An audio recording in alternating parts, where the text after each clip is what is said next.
welcome to the Filmcast's review of Blue Beetle. I'm going to read the plot summary of this movie from IMDb. An alien scarab chooses college graduate Jaime Reyes to be its symbiotic host, bestowing the teenager with a suit of armor that's capable of extraordinary and unpredictable powers. End quote. This is a movie that unfortunately only opened with around $25 million. That's one of the lowest openings in DC history. Yeah, I feel so bad for this movie. Since the beginning of the year, I've been feeling like, oh, this movie's gonna get shafted. Yeah, For a variety of reasons. Yeah. Number one, it obviously is a scenario where James Gunn announced a whole new DC universe, of which this is kind of a remnant of the last one. Now, to be clear, James Gunn has said repeatedly that Blue Beetle will factor into the world that he's creating somehow. So he has reiterated that a couple of occasions. So it's possible we will see this version of the character live on in some way. But And then, there's of no course, specific ties that I'm aware of in this movie to the stuff that's come before. This could be the first of the next round, you guys. very, very possibly, very possibly. On top of that, obviously, the writers and actor strike is going on right now. My heart does go out to people like Zola Maridueña, who is the star of this movie. You know, can you imagine like this being the big movie that you're headlining, and then you can't actually say anything about it?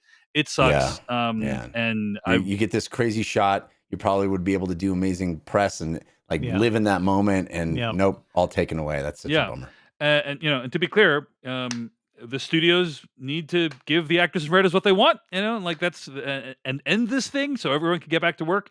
I put the responsibility squarely on their shoulders because it's their job to run this place. But anyway, putting all that aside, the question before us today is, you know, this movie didn't do very well at the box office, but Devindra, do you think it deserved to do better?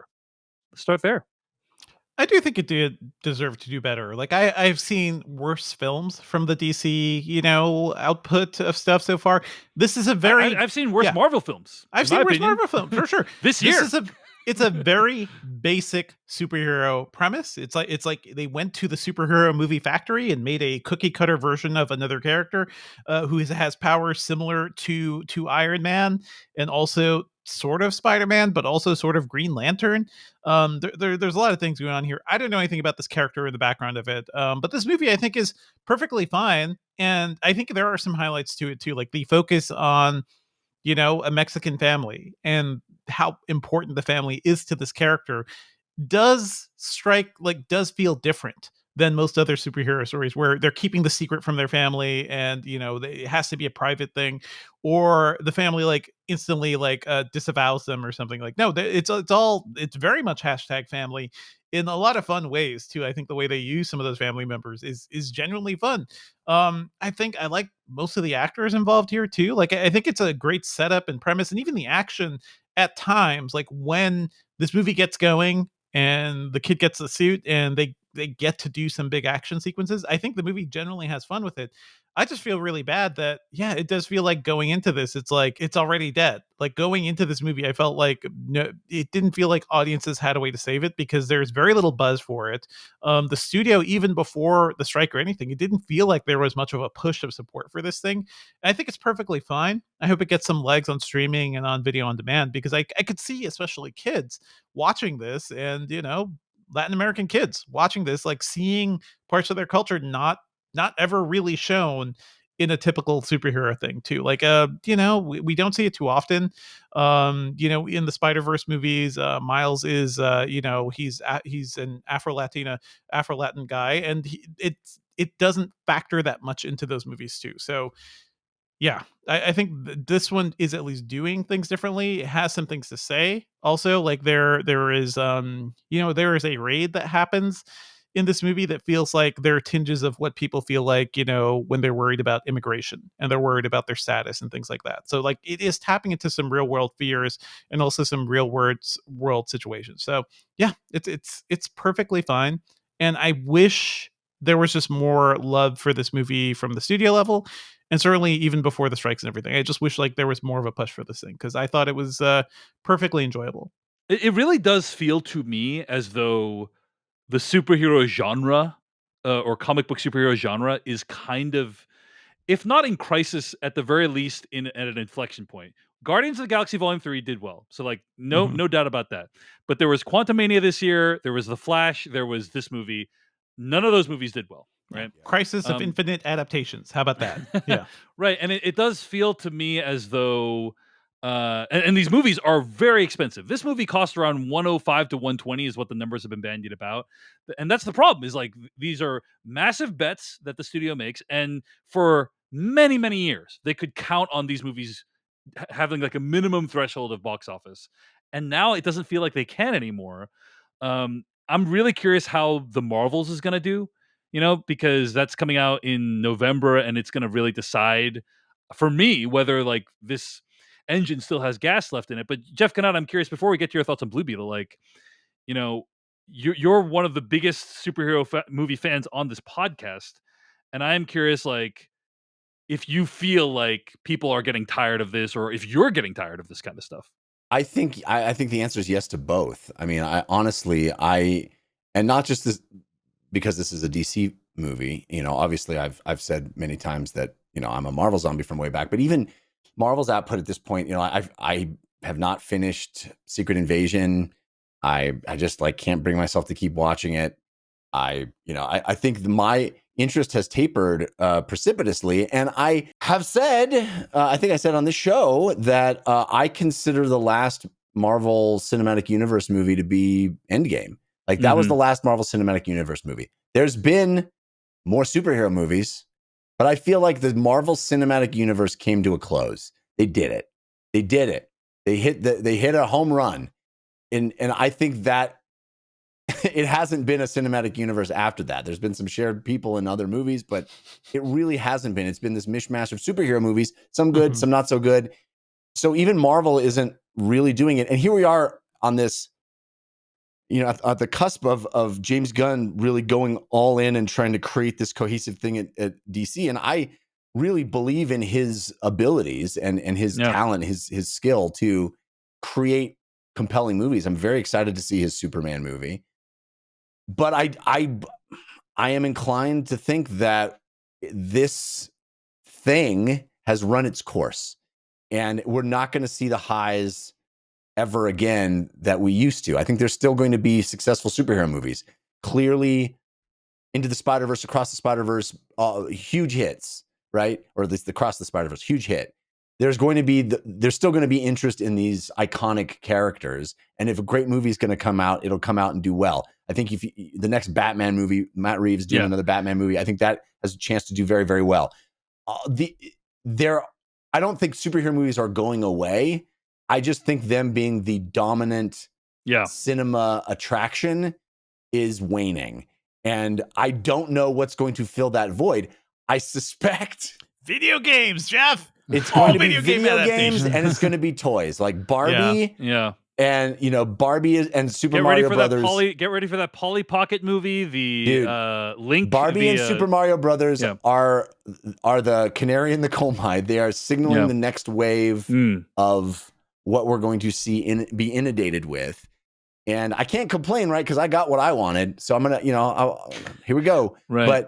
But it would be nice to get some just original films again. But I don't know what that. I don't know what that is. I don't know what that is. Yeah. Is that streaming? Is that what you're talking about? The River Wild, Dave? An original concept. Movies like The River Wild, I think, is what you're saying. Yeah, I understand that. How about we remake The River Wild? Now you're talking. Yeah. Perhaps we should talk about that on the main show that you should listen to if you're watching this at thefilmcast.com. But anyway, I think that's really well said, Jeff. And we should acknowledge that Batman came out last year, massively successful. Across the Spider-Verse came out this year, massively successful. So it's not like superhero films are not doing well. And I agree with you, Jeff. There will continue to be superhero films. Are the Turtles superheroes? They're superheroes. Kind of. Well, Fair enough. Comic book heroes. Yeah. I also think. But let me just finish. I think the idea that what you said, the idea that like every single one will be a cultural juggernaut, and that you can release 6, 7, 8 of these a year, and every single one's going to do well. Like that time really feels like it's over at this point, right? The other thing I think is that Marvel managed to spin all these plates and keep this drive towards something larger, this shared universe concept that was so novel and so amazing.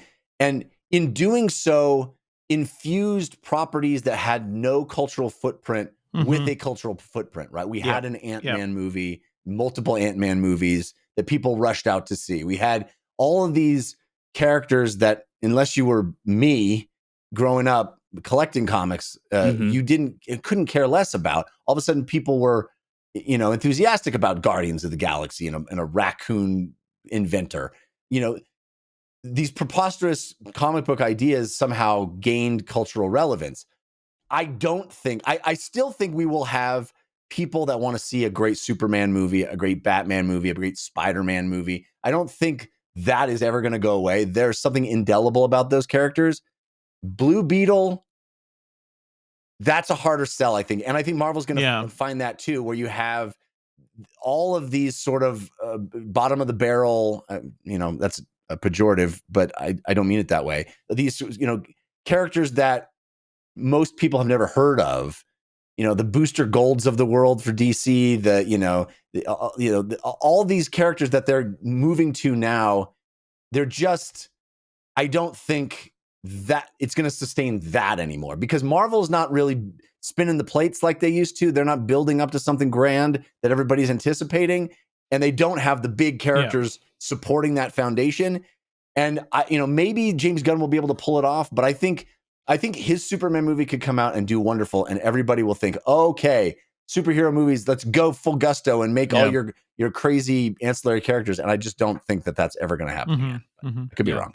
I mean, we were originally supposed to have a Kraven the Hunter movie come out this fall, right? Which is in the Spider-Man universe, and that movie probably wasn't going to do very well. But I do think there was a time in our cultural history where a movie like Blue Beetle could have come out and done much better than it did this weekend. That's what I'm saying, right? Like 100%. And I think those times are over, and it's a bit of a bummer for movies like this one that actually have some good things about it. But even The Flash, I think 3 or 4 years ago would have crushed when it was supposed to come out. Like, I mean, nobody could have predicted like the delays of COVID and like where we are as a culture now too, but also the Marvel's failures now show how hard it is to spin all those plates. Like, you're building up to Kang, and then you may lose your Kang, so it's like there's a lot of things that could go wrong here. My other thing with this is, like, in the trailers for this movie, dude just looks like Iron Man.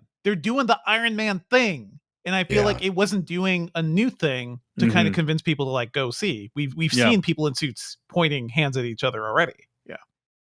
Yeah, and I mean that is something that I do think. I would argue that movies like Across the Spider-Verse and The Batman have done something quite new and different with those characters that we haven't seen before, and that is also key to success in this era that we're in right now. Yes. My opinion. Jeff Kanata, your thoughts on Blue Beetle? Well, Dave, I guess you could say my thoughts on Blue Beetle are best summed up in the form of a limerick. It's very much what we've been talking about. When the DCU was still fetal, this film may have well moved the needle. Wow. Had that been the plan, this could have been Iron Man, which eventually featured Don Cheadle. You know what would be amazing one day, Jeff, is if you do like a really tortured rhyme and then the final thing is not actually referring to what we think it is. You know what I'm saying? That's what I just did. Yeah, I mean, that's true. That's true. That's what I just did, Dave. That's true. It was so. Wouldn't it be amazing if you did the thing you just did? That's true. It was so. In my head, I checked off. Oh, he's gonna write me with Blue Beetle, and I didn't. Of course. The brilliance of it didn't even. That even was the joke, David. I mean, tell me what the brilliance was. It would have been funny either way. But anyway, very well done, Jeff. And you're right. You're right. That's exactly what you did. So anyway, I agree mostly with Devindra. I think this movie is much better than I thought it was going to be. It's not great. It's not reinventing the wheel. It really much is still the wheel, and unfortunately, there's enough about it that is wholly unspectacular that it's hard for me to be like rush out and go see Blue Beetle. I wish I could say that. because there's also a lot of stuff in it that I do want people to see. I do think deserves to be seen. And Devindra talked about #family. I love the ancillary characters in this movie. I love in any other movie are the people that we only see in the first act and then again at the very end of the movie. These are the people who are there to just be the reason to care for your main character actually participate in the movie. And I love that. I thought that was such a fun thing that for large sections of the movie, our main characters are the side characters. I think that's just a delightful thing and really drives home this notion of #family. And I think that sort of the way Latino culture really embraces that, like, having multiple generations in the home, I think is something this movie really values and shows the value of. And we have George Lopez just having a great time in this movie, like just having a blast. Like he gives 0 Fs in this movie, and is just he knows what he's doing. He is chewing scenery, baby. Great. And speaking of chewing scenery, Susan Sarandon is chewing some scenery. Unfortunately, I think Susan Sarandon and all of the antagonists in this movie are the weakest part of it. And I feel like if you literally took this exact same movie and had an antagonist who wasn't just a mustache twirling stereotype or two-dimensional flimsy little character, then I think the movie would be elevated. I think if you had a really interesting villain instead of this bland, boring pat villain who's just there to be evil, the movie would be something that I would say rush out and see. But that side of it, I think, is just really underserved and frankly just not very interesting. Yeah. You compare this to a movie like Black Panther, which was what I think has like Right. a distinct thesis in terms of what it's doing with the antagonist and the protagonist and how they relate to each other. It's trying to say something. I think this movie has a lot of great ideas on the protagonist side, but from the villain side, they're warmongers. They're rich people. Like you could do. They're gonna kick these people out of their house basically, but there are specific things you can do that could relate them to Blue Beetle and I kind of this have whole family. no idea why she's doing any of the things she's doing. Yeah. I mean, there's a surface level explanation of like, I'll get the super weapon, but it's like, there's no, the motivations are just because I'm evil. And it's a bummer, because I do think this movie fits in a kind with the first Shazam movie. Like, that are really sort of superhero movies that are really open to younger audiences. And I think if DC's niche could have been like, if we just, throw out the Snyderverse and have had these movies that are much more family friendly and about family, and kind of like Shazam and this really feel like they could have carved out something interesting. And if you'd had other characters, in that tone as well, I think it would have been cool. And this movie had an opportunity, I think, to be something really special. And there's flashes of it. There's flashes of really fun, lighthearted stuff. I mean, I equate this Blue Beetle with Ant-Man than Iron Man, right? Ant-Man is a movie, the Marvel version of it is a movie about a sort of fish out of water superhero story where he doesn't quite know how to do everything right. And, it's Greatest American Hero, right? It's figuring it out as we go and making mistakes and goofing and having the suit doing things that he doesn't know what he's doing. And lots of comedy with side characters like that. I loved Ant-Man, the first one, and the second one too, for that.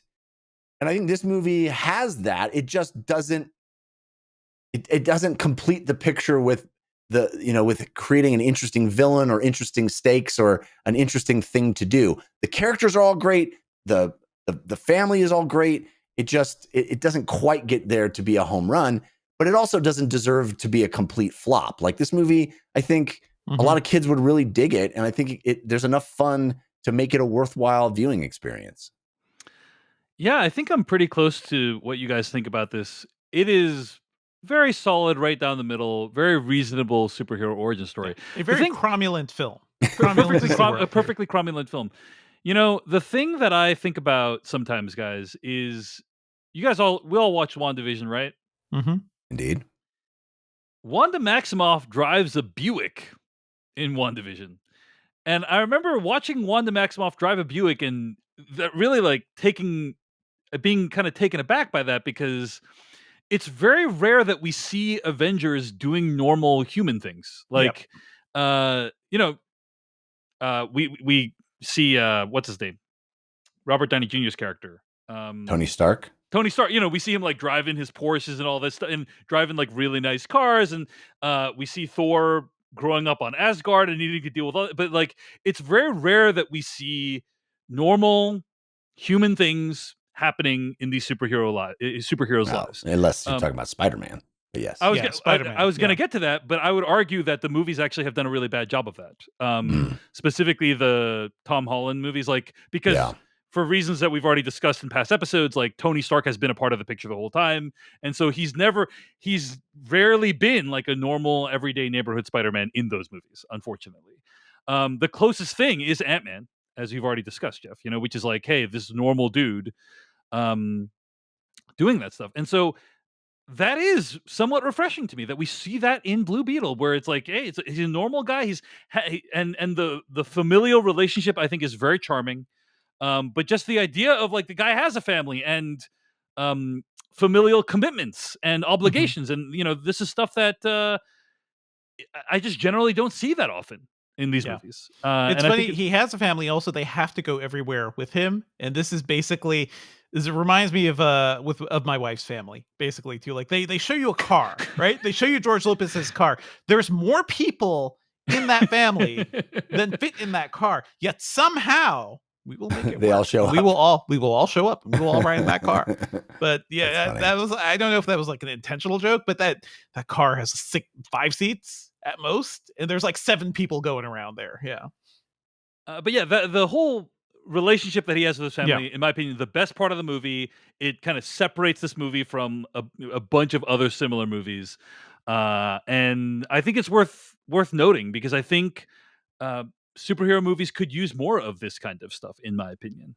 So anyway, that's just the only thing I wanted to say. Everything else you guys said is true.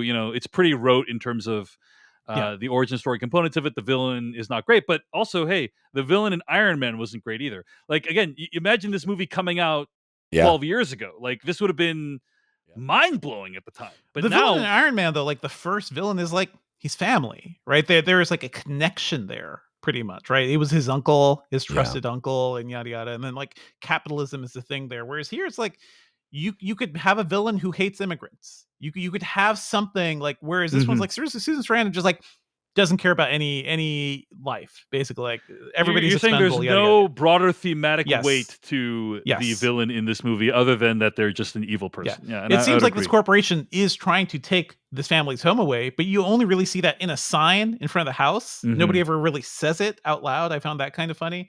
One thing They, worth they yeah, they talked about it a little bit at they the did. very beginning, but it's not a huge part of the Yeah, movie. it didn't feel Yeah. like very important. I think the building of this world, it is forget the name of the city here, but it is like they're trying to do something that looks kind of like Miami, but I believe this is set in Texas because Blue Beetle is typically set in like El Paso, right? So this is like a fictional U.S. city that just doesn't feel real because of the way they built it out. It looks a little too futuristic or something. We don't know what's up with the Beetle.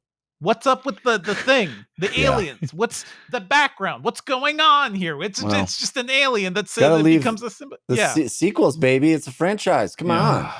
yeah, The yeah. post-credit sequence is There's just like no, Yeah, there's yeah, no yeah, alien let's stuff. mythology. let's let's Yeah, let's, yeah, let's we talk about will. it in Oh, yeah. spoilers. So let's get to We will. spoilers. There's But no I think mythology here, is what I'm saying. yeah, Compared yeah, to Yeah. yeah. like, I always go back to Richard Donner's Superman, which is all like mythos and the power of this character and the symbol. This movie opens with like, so you got another Beetle for me? Is this the Beetle? I want that Beetle. Yes. There's no real, Yeah. broader mythology here. Yeah. Agreed. Let's get to spoilers for Blue Beetle starting right now. I'm just gonna say I think it is a fairly unhinged decision to have a movie called Blue Beetle and then have as an integral part of the plot of Blue Beetle, the movie, that there was another character called Blue Beetle in the past that is barely explained in this movie. Well, that's I mean, that's canonical. That's every superhero thing, though. It's I mean, it's right out of Ant-Man too, right? Right. Michael Douglas was Ant-Man before. That's fair. But yeah, that's the Cord family was the first. It's I kept wondering like why they needed to do it that way. I guess yeah, it's canonical. Because but this is not the original Blue Beetle in the comics. Yeah, this is a newer version of Blue Beetle. But they could have made this one the original if they wanted to. But the other thing is also then they wouldn't have had all that wild tech that they used at the end of the movie, right? Like they got all the flying things and the weapons from the original Cord, and so in order to do that stuff, they needed to have that character exist. But I did think it was a little bit odd, and I don't. And was Ant-Man like a well-known thing? Was Michael Douglas's Ant-Man like was that like a famous character in the world of Marvel in the movies? I don't remember, but wait, you mean is he famous in that world? Yeah. No, I think he was like he was hanging out with Tony Stark's dad, and they were sort of the first version of the Avengers. Right. But the Avengers, the final Avengers are like world famous people theoretically, right? Yeah. Whereas like Michael Douglas's version of Ant-Man was not necessarily world famous. No. Whereas it seems like this version of Blue Beetle is someone that like everyone knows about, right? Or at least George Lopez knows about. I didn't really get that from this. I didn't get that either. All right. Yeah. Well, George Lopez knew about him, right? And he was like, "Whoa, your uncle was Blue, or your dad was Blue Beetle." He like knew all about it. It's like they reference Superman, so like they reference the superheroes that we know of in the DC world. Yeah. Although that was all weird. One thing I want to say while we're onto spoilers is like I wish Jaime was a more interesting character because he's such a very basic. I'm home from college. What do you got for me? Problems. The family's different. I gotta find a life. Like it is all so basic where I feel like I think the actor did a great job of like giving some life to this character. Zolomar Dueña is very like charismatic dude. Like he's perfectly solid performance. But I agree the character himself is not terribly interesting, right? Not interesting and kind of dumb, I guess, too, or at least like coming out of college and stuff. Like I don't know. They just did not do much with this character. He sees a girl and he's immediately running after her. Like it's also basic. Yeah. Yeah. That girl, I can't blame her for that. I mean, yes. Well, anyway, I fair enough about the Blue Beetle being a real thing, and but it was just kind of like, oh, I thought when I was watching it, I was like, oh, I thought we were watching the Blue Beetle's origin story. I didn't know about the whole Ted Cord thing, right? But anyway. I gotta say, I thought some of the fight scenes were actually pretty solid. Specifically, there's this hallway fight scene between Blue Beetle and a bunch of henchmen that a lot of it's done in one shot, and I actually think they did a pretty good job with the visuals in this movie overall. Inventive use of powers, like it looks, the action's clear. They're not cutting away too much. Like it's what I want. Like superhero I think it's very, very, very, very solid action overall. I just feel I know this is canonical with Blue Beetle, but I feel like we've seen the oh, would you like me to destroy all the bad guys for you thing, like, oh no, don't do that. Rockets, okay,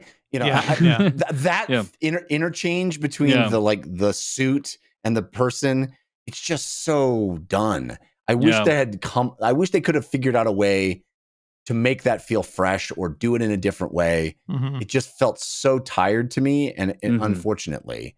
And I don't think you even need me to get started on the nanotech of it all, which is just nonsense. Like there's the thing at the end where he's got the, Sam Raimi Spider-Man broken mask thing. It's like, why would there be a broken mask? It's just nano shit, right? Just nano shit. How would you break that particular part if literally any part can be any other part? Like the nano's just in his hands, Jeff. Only his hands have the flexible nano. I don't know. It's not true. It's not true at all. Nothing makes sense. Anyway, all that nano-y, like, he's like, what can you make me? Well, anything you can imagine. I'm gonna imagine a sword. That's what I'm gonna imagine. Pretty big sword, though. I do like the sort of like it is. I wish they had like led more into like this character just watched a lot of anime growing up or played Final Fantasy VII. I was like, I want a Buster sword. It's basically what I mean. I get. The sword was cool, but If you're saying you're under attack and I can make anything you can Yes. imagine, I'm not making that. That's not what I'm making. You know what I'm saying? What are you making, Jeff? I don't know. A tank? I don't know. I don't know. A giant bazooka? I don't know. Yeah. Something cool. Yeah. Railgun. Yeah. Yeah, railgun. That'd be nice. Railgun's good. Literally anything that doesn't require me to walk up to you. Yeah. This does not have the Terminator 2, limitations. Like, it can make guns. It's not just lives. Yes. It's not just knives and stabbing weapons, right? Right. It is, you can make an energy weapon of any kind, basically. Yeah. Anyway, give me one of those Oppenheimer nuclear bombs in this thing. That would be great. Like, I get it. I get that's the comic book, but like, there's nothing less interesting to me than what's your superpower? Oh, anything I want, I can. Make it. Imagine it. Oh, cool. Why are you Beetle? I don't know. I have legs behind my back. Yeah. It's also a bummer that Ignacio Carapax, the henchman, has a better, or not better, has a more interesting backstory than I would say better. Than the actual. I'm like, oh wow, drama, wow, something. That movie. Let's watch that movie. Yeah, it's actually a heartbreaking backstory for you, Carapax. I feel a lot of sympathy for Carapax. Okay, look, Devindra, I know the whole college student coming back from home is very generic. I have to say, it worked on me. Just because, as an immigrant, I've been in that situation. Yeah.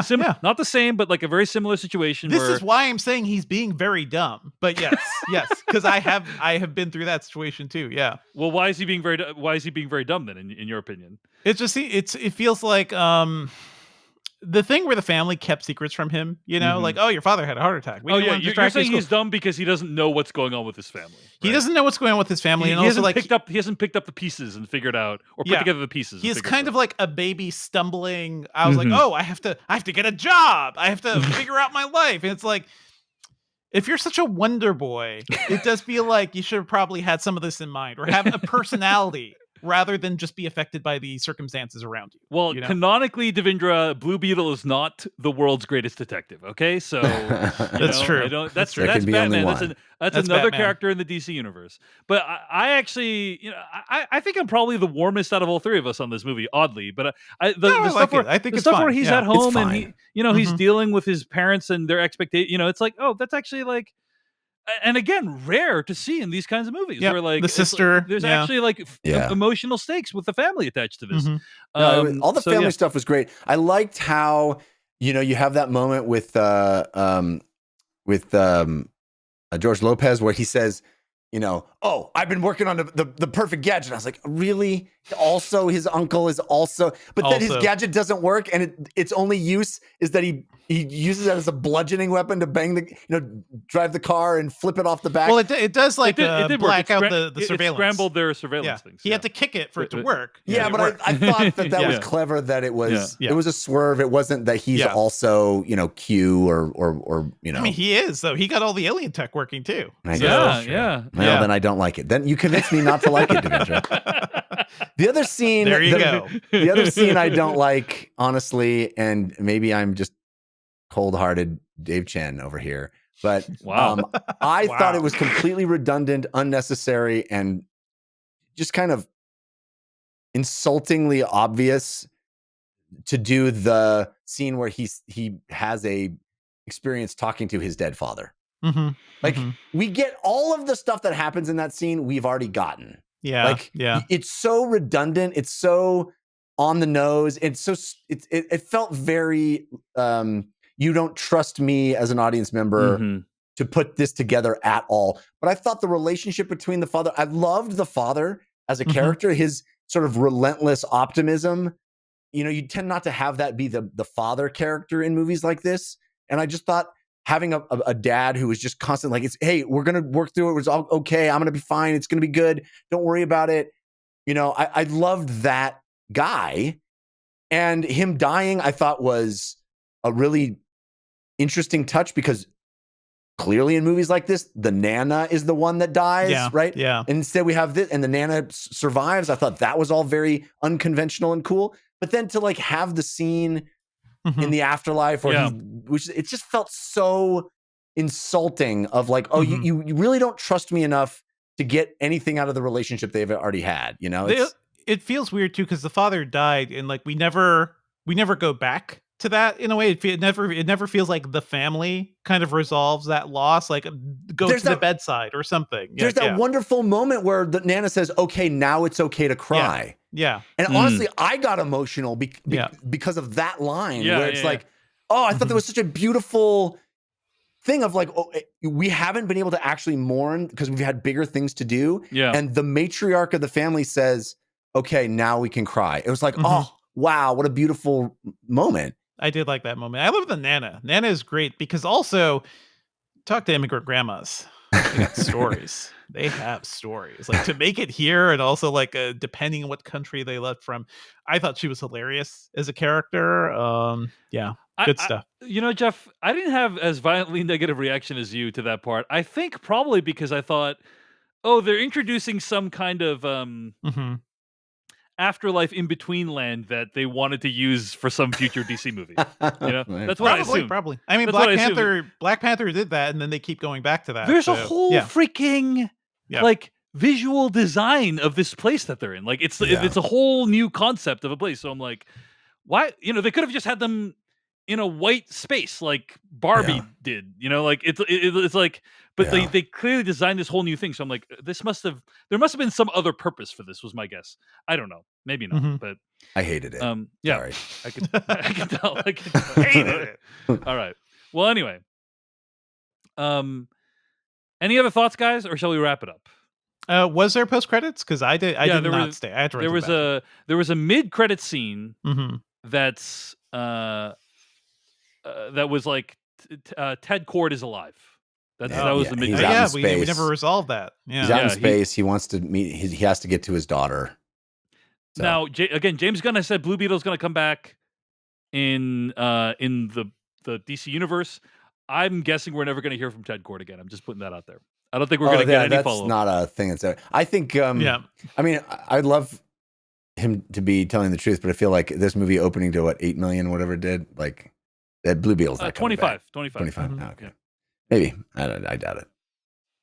And then there was a post-credit scene with more of the TV show that we saw earlier. It's kind of a little bonus. Yeah, goofy, fun scene. Yeah, fun thing. Yeah, and that's it. That's so. fine.